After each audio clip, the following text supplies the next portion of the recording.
All right, we are at Zach's tonight working on the engine for his 06 Mega Cab G56 truck.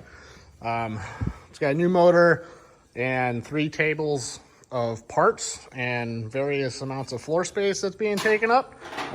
Zach will go into detail in a little bit about more of backstory on why it's got an engine, what parts are going into it, and all that. So I'm gonna start putting the fuel system together on the engine. He's finishing cleaning up some miscellaneous parts that didn't get powder coated, like all this stuff, and we're just gonna plug away. Still waiting on some miscellaneous gaskets and such, so it can't go completely together tonight.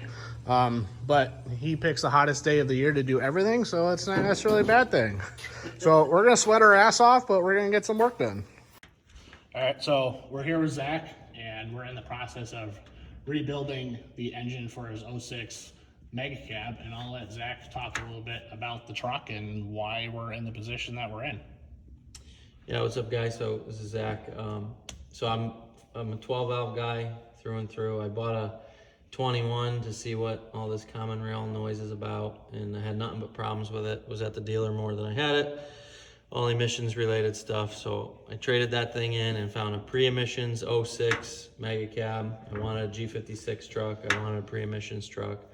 Searched for a few months, found a really clean rig in Massachusetts. Looked it over good, test drove it, looked it over a second time.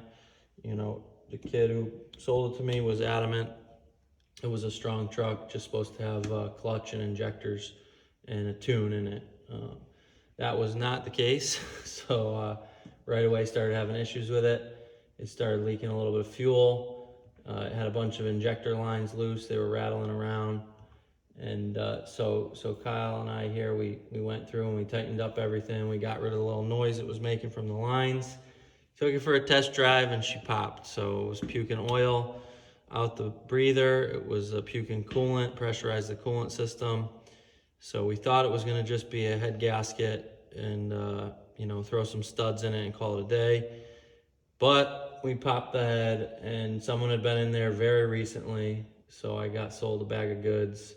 And the reason we had to do a motor is because number 6 piston was melted, cylinder wall was scored, and the idiot who put it back together, I don't think he's ever worked on a truck in his life, so he had made a mess of the deck surface. So in typical fashion, if you guys know my rigs, kind of went all out. So yeah, we've got a cool crate motor, we've got some big air, we've got some big fuel.